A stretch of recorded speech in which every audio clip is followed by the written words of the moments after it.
यानी P2 भी P1 के इक्वल, P3 भी P1 के इक्वल है।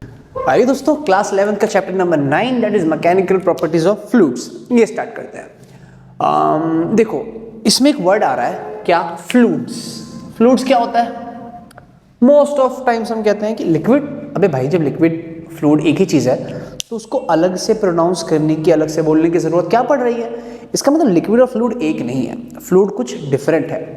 क्या ये कोई चौथा मैटर है? मैटर 3 तरह के होते हैं, सॉलिड, लिक्विड, गैस। क्या ये फ्लूइड कोई फोर्थ है? नहीं जी, ये फोर्थ भी नहीं है। देखो फ्लूइड की डेफिनेशन बेसिकली क्या है, कोई भी चीज जो फ्लो कर सकती हो उसको हम फ्लूइड कहते हैं। अब फ्लो क्या करता है? पानी, लिक्विड कोई भी फ्लो कर सकता है, और गैस भी तो फ्लो करती है। तो कोई भी चीज जो फ्लो करता हो उसको हम फ्लूइड कहेंगे, चाहे वो गैस हो चाहे वो लिक्विड हो। सॉलिड वो कैसे फ्लो करेगा यार? तो सॉलिड फ्लो नहीं करता। ठीक है, इसमें देखो एक वर्ड पढ़ना है अपनों को, प्रेशर। पूरे चैप्टर में प्रेशर प्रेशर प्रेशर प्रेशर घूमता रहेगा। प्रेशर क्या है? प्रेशर बेसिकली है एक्सटर्नल फोर्स जो अप्लाई किया पर यूनिट एरिया। कितने एरिया पर आपने कितना फोर्स अप्लाई किया, उसका रेशियो को हम प्रेशर कहते हैं। ठीक है जी। तो अगर यूनिट की बात करें तो यूनिट क्या हो जाएगा इसका? फोर्स के लिए यूनिट क्या होती है मालूम है? न्यूटन। और एरिया के लिए पर मीटर स्क्वायर, न्यूटन पर मीटर स्क्वायर। अब एक चीज़ यहाँ पे ठीक नहीं हो रही यार, गलत हो रहा है, ये नाइंसाफ़ी हो रही है। कैसे? अब प्रेशर की जो स्टडी की वो तो पास्कल ने की, और नाम में यूनिट में आ रहे हैं न्यूटन साहब। पास्कल को भी तो जगह मिलनी चाहिए ना, फॉर्मूला उन्होंने दिया। तो हम क्या करेंगे, या तो हम ये कह देंगे कि 1 न्यूटन पर मीटर स्क्वायर कह लें, या फिर हम इसकी यूनिट पास्कल कह लें, PA से रिप्रेजेंट करते हैं।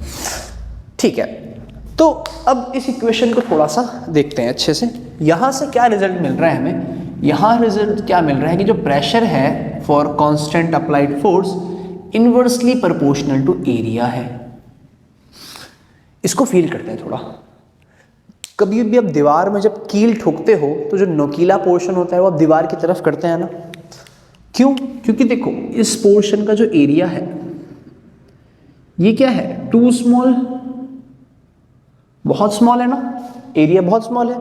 तो जब मैं फोर्स लगाऊंगा यहाँ पर, कुछ भले ही मैंने फोर्स छोटा लगाया हो, लेकिन क्योंकि यहाँ का एरिया छोटा है और प्रेशर इनवर्स है किसके?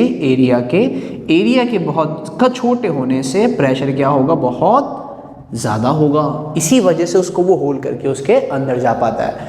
कभी कभी कुछ ऐसी कील्स भी आ जाती हैं जिसका जो बॉटम पोर्शन होता है वो नुकीला नहीं होता, इतना शार्प नहीं होता। आप क्या करते हो? रिप्लेस कर देते हो, क्योंकि उसका एरिया छोटा नहीं है यार। आपको एरिया कम से कम रखना है ताकि वो अंदर जा सके।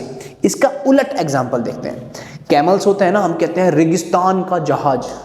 रेगिस्तान में वो कितनी जल्दी जल्दी चल लेते हैं। देखो रेगिस्तान की मिट्टी कैसी है? मिट्टी कैसी है? रेगिस्तान की मिट्टी है, सरफेस तो वहाँ पे है नहीं, हार्ड सरफेस। तो वहाँ पे पैर अंदर धंसने के चांसेस ज़्यादा होंगे ना। अब कैमल को देखो, बनाने वाले ने भी क्या खूब बनाया है, इस यूनिवर्स के क्रिएटर ने, कि ये हॉरिजॉन्टल सरफेस पे हम कह रहे हैं कैमल का पाँव है, पैर है। तो देखो आपने नोटिस किया होगा कि बाकी जानवर के कंपैरिजन में जो कैमल का पैर होता है वो काफ़ी चौड़ा होता है। नीचे से उसका जो शू वाला पोर्शन होता है बहुत चौड़ा होता है, जिसकी वजह से इसका जो एरिया है ये क्या होता है? लार्ज, जिसकी वजह से प्रेशर जो जनरेट होता है वो बहुत कम जनरेट होता है। तो अगर प्रेशर बहुत कम जनरेट हो रहा है तो इसका पैर फिर नीचे नहीं जाएगा, नीचे नहीं धंसेगा। कब धंसता? अगर इसका पैर छोटा होता। फॉर एग्जांपल अगर घोड़ा दौड़ेगा उसको प्रॉब्लम आएगी। कोई दूसरा कोई दूसरा जानवर दौड़ेगा उसको प्रॉब्लम आएगी। लेकिन जिसका पैर जितना चपटा होगा, जितना सरफेस एरिया बड़ा होगा, प्रेशर उतना कम जनरेट होगा, वो उतना कम धंसेगा रेत के अंदर। तो ये प्रेशर का जो छोटे से मैंने आपको एग्जांपल्स बताए। अब एक इंपॉर्टेंट चीज़, क्योंकि याद हो इससे पहले के चैप्टर्स में आपको मिलीमीटर, किलोमीटर, सेंटीमीटर में सब गिवन होता था, उन सबको कन्वर्ट करके आप MKS में लेकर के आते थे ना, मीटर में कन्वर्ट करते थे। ऐसे यहाँ पर प्रेशर के साथ खेला होगा। क्या होगा जी? ये जो न्यूटन पर मीटर स्क्वायर या पास्कल है, ये तो इसकी MKS यूनिट है। डिफरेंट यूनिट्स गिवन होंगे आपको, पार में, टॉर में, ATM में, जिसमें 99% क्वेश्चन तो आपको ATM में गिवन होंगे। बार और टॉर तो बहुत कम यूज होने वाला है। कन्वर्जन ध्यान रखना है कि 1 पास्कल 1 न्यूटन पर मीटर स्क्वायर के बराबर। अगर बार में प्रेशर गिवन है तो वो किसके बराबर होगा? 10⁵ पास्कल में हमको उसको कन्वर्ट करना होगा। अगर टॉर में गिवन है तो 133 पास्कल, अगर एटीएम में, जिसमें 99% क्वेश्चंस में ये यूनिट होती है एटीएम, अगर एटीएम में है तो फिर 1.01 10⁵ पास्कल। अब बात करते हैं जी ये एटीएम की। एटीएम क्या है? ऑटोमेटिक वेंडिंग मशीन, पैसा निकालने वाली नहीं भैया। एटीएम का मतलब है एटमॉस्फेरिक प्रेशर, शॉर्ट में उसको हम एटीएम लिख देते हैं। इसको रिप्रेजेंट करते हैं हम जनरली पी नॉट से, ठीक है। अब ये नाम में है एटमॉस्फेरिक प्रेशर, यानी कि किसी भी ऑब्जेक्ट के ऊपर जितना एटमॉस्फेयर मौजूद है वो उस पर एवरेज औसतन कितना प्रेशर लगा रहा है उसको हम कहते हैं एटमॉस्फेरिक प्रेशर। मेरे सर पे जो प्रेशर लग रहा है, कौन लगा रहा है? एटमॉस्फेरिक प्रेशर लग रहा है। मेरे हाथ पर लग रहा है, आपके सर पर, आपके बॉडी पर, आपके शोल्डर पर एटमॉस्फेयर प्रेशर लगा रहा है ना, वो प्रेशर कहलाएगा एटमॉस्फेयर प्रेशर। जो वो प्रेशर जो एटमॉस्फेयर एग्जिस्ट करता है किसी पर्टिकुलर एरिया पर, किसी यूनिट एरिया पर, उसको हम कहते हैं एटमॉस्फेरिक प्रेशर। अब यार इसकी वैल्यू जो निकाली है 1.01 10⁵ पास्कल, बड़े ही बेहतरीन तरीके से निकाली थी, बिल्कुल बेसिक सा कॉमन सेंस यूज करके। वो हम करेंगे आगे टॉरिसिलिस एक्सपेरिमेंट में आएगा। खैर आई होप आपको ये फ्लूइड वाला कॉन्सेप्ट क्लियर हुआ होगा कि बेसिकली जो टर्म्स देखे हमने, फ्लूइड क्या है और प्रेशर की थोड़ी सी कहानी। आइए आगे बढ़ते हैं पास्कल्स लॉ की तरफ। आइए पास्कल भाई साहब को समझते हैं। देखो पास्कल ने कहा था कि अगर आपके पास कोई क्लोज्ड कंटेनर है, उसमें कोई लिक्विड भरा हुआ है, लिक्विड फ्लूइड, ठीक है जी, कोई लिक्विड भरा हुआ है, और हम अज्यूम कर लें कि ग्रेविटी का इफेक्ट भी नहीं लग रहा है। ग्रेविटी का इफेक्ट नहीं लग रहा है मतलब नेट एक्सेलरेशन कहीं ना कहीं बॉडी का हम जीरो मान के चल रहे हैं, नेट फोर्स बॉडी पे हम जीरो अज्यूम करके चल रहे हैं। तो उस केस में कंटेनर के अंदर हर एक पॉइंट पर जो प्रेशर होगा वो बराबर होगा। अच्छा, ऐसा सच में होता है क्या? आइए चेक करते हैं इसको। तो हमने क्या करा, अज्यूम कर लिया कि एक ट्रायंगुलर शेप एलिमेंट है किसी लिक्विड में, ठीक है, और किसके अंदर? एक क्लोज कंटेनर के अंदर।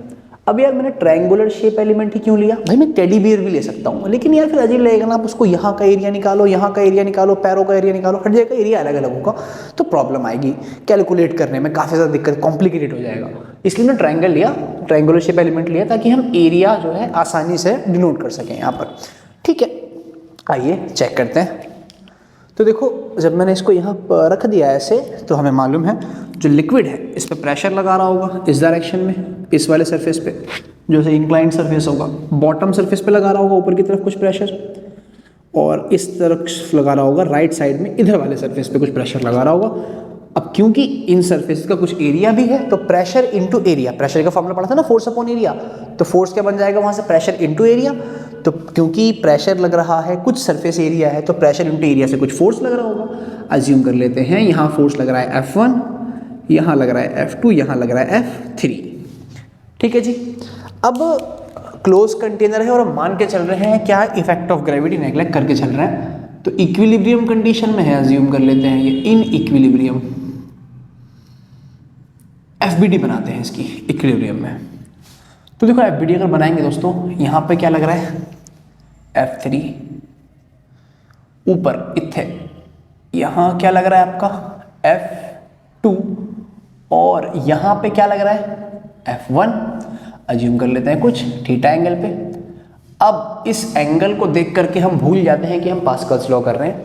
हम बेसिक याद करते हैं फिजिक्स का कि जब भी कोई भी वेक्टर क्वांटिटी कभी भी एंगल बनाएगी तो सबसे पहला काम उसके कंपोनेंट्स, बाद में आगे बढ़ना है।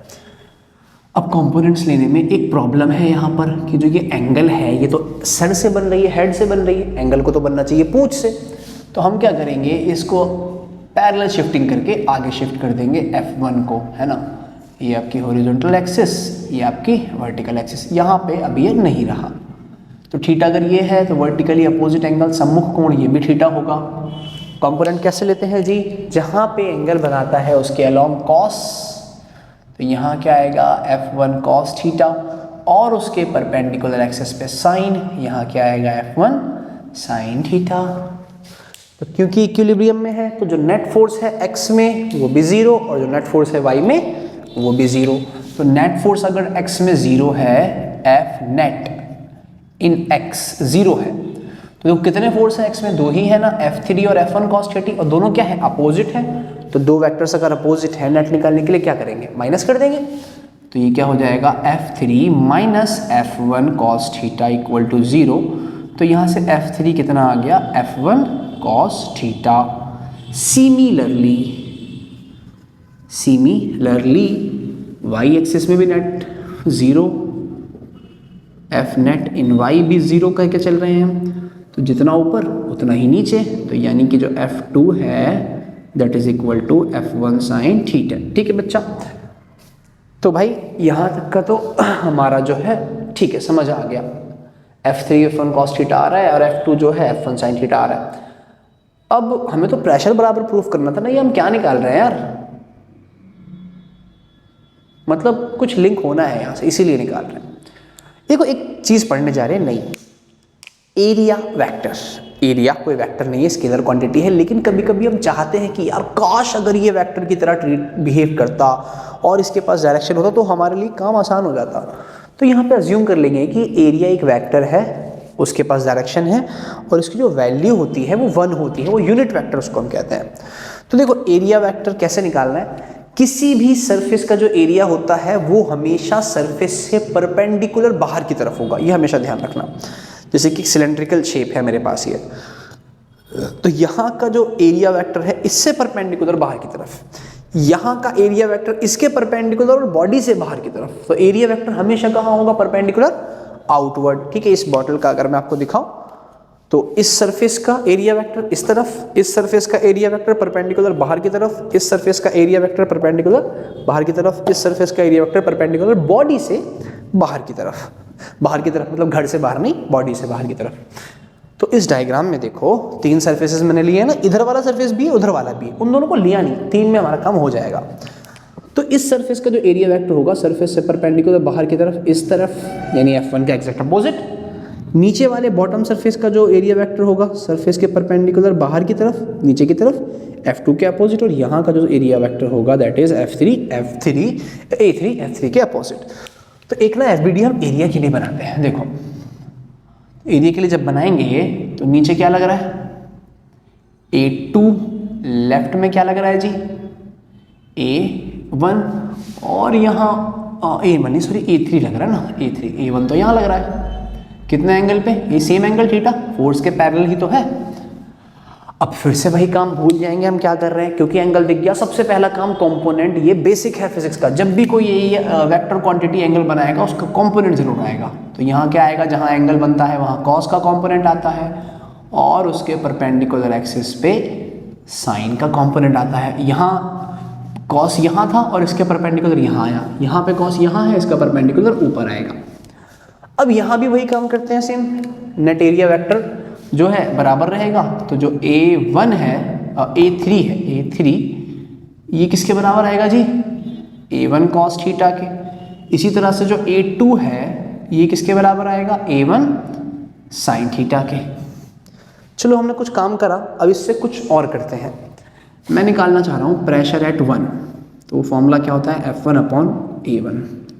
हम निकालना चाह रहे हैं प्रेशर एट सरफेस 2, तो फॉर्मूला क्या हो जाएगा F2/A2। और F2 कितना है अपनों पे, F1 sin theta, F1 sin theta. और A2 कितना है जी, A1 sin थीटा। तो देखिए sin थीटा से sin थीटा गया, क्या बचा F1/A1, और किसके बराबर है, P1 के। ऐसे ही चेक करते हैं P3, फॉर्मूला क्या हो जाएगा F3/A3। F3 कितना है, F1 cos theta, F1 cos theta. और A3 कितना है जी, A1 cos थीटा। यहाँ भी थीटा से cos थीटा उड़ गया, इक्वल टू क्या आ गया F1/A1 that is equal to P1, यानी P2 भी P1 के इक्वल, P3 भी P1 के इक्वल है नस। हमें क्या मिला कि जो प्रेशर 1 पर होगा और जो प्रेशर 2 पर लग रहा होगा और जो प्रेशर 3 पर लग रहा होगा वो बराबर होगा। डेरिवेशन बहुत ही इंपॉर्टेंट है, ध्यान रखना, 3 मार्क्स में आती है, कहीं नहीं जाती है, 3 मार्क्स में पेपर में जरूर आती है।